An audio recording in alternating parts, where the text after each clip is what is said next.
So, Karen Hickey here and pasensya na sa boses ko dahil may sakit pa rin ako. So, anyway, excited ako dahil dumating na yung order ko ng mga marble inks. Isa ito sa mga pinakagusto kong produkto ngayon at gusto kong i-share sa inyo kung bakit. So, ano nga ba yung mga marble ink? Bakit ko siya gusto?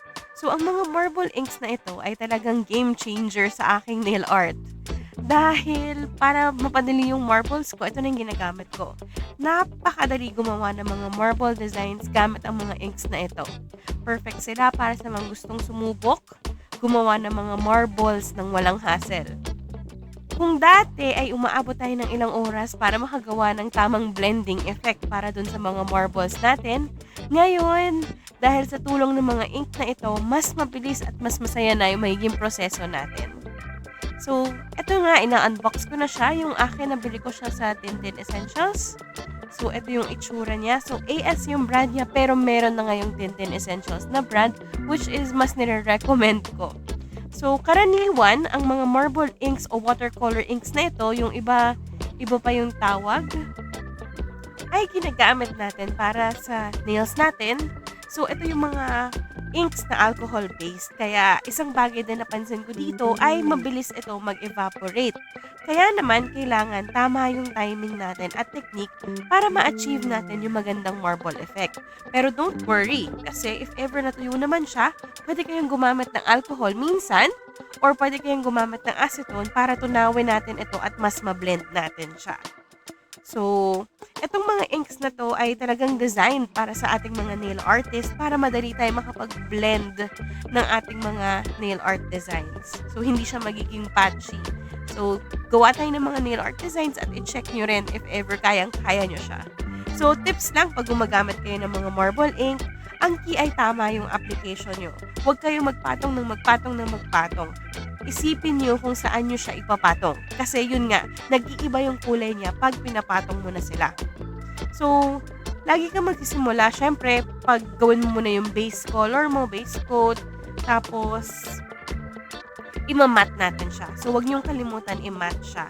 Then, pag naglalagay na ako ng marble ink, kung mapapansin nyo, tinatap-tap ko lang siya lagi. So, either tap-tap, pwede nyo rin naman siyang i-drag, pero depende yan dun sa design na gusto nyong gawin. So, tinatap-tap ko siya para magkaroon ng iba-ibang areas na medyo basa, merong mga areas na medyo tuyo.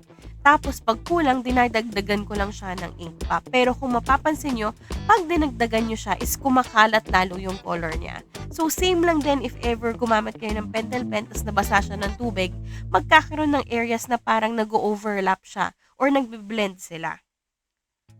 So, maganda rin siya dahil highly pigmented sila. So, mapapansin nyo, hindi kailangan ng sobrang daming layers. And if magli-layers ka, merong part na naghahalo. So, ingat lang din doon. So, mabilis siya mag-dry, kaya kailangan mabilis din yung speed natin. And, pag nasanay kayo, sunod-sunod na and napakadali na siyang gamitin. Pwede niyong subukan yung mga sample nail art na ginagawa ko ngayon gamit yung mga inks na ito. Tulad ng nabanggit ko, maaari niyong itap-tap lang ang ink sa nails or i-drag to ng brush. So, depende sa design na gusto niyo. Kung natuyo na siya at nais niyong ikalat pa yung kulay, pwedeng-pwede. So, pwede kayong gumamit ng alcohol para sa mga ibang brands, pero madalas ang ginagamit ko is acetone and ngayon mas gusto ko nang gumamit ng clear na marble ink para mas mapaspread ko pa siya. So, depende rin yan kasi sa mga brand na ginagamit nyo. Minsan, hindi nag-work si alcohol. Pero tignan nyo, if ever gumamit kayo ng acetone katulad ng ginagawa ko ngayon, medyo nasispread niya yung design na kailangan natin. And minsan, napapansin nyo, nawawala yung kulay. So, depende kasi kung ano yung gusto nyong kalabasan. So, ayan. So, pwede nyong ikalat or pwede nyong bawasan yung kulay gamit yung acetone. So, gumagamit lang ako ng universal brush natin and yun yung ginagamit kong pang-blend doon sa marble inks na meron. So, itong effect na ginagawa natin ngayon is parang medyo cloudy yung effect niya.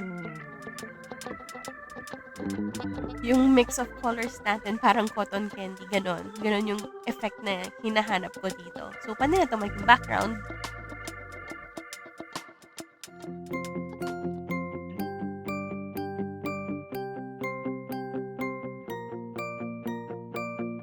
Hi everyone! Salamat sa panonood. Ang layunin ko ay matulungan kayong i-level up ang inyong mga kasanayan sa nail art at nail extensions. Umaasa akong makakatulong ito sa inyo para i-boost nyo ang inyong mga presyo sa serbisyo at mas magumaling kayo.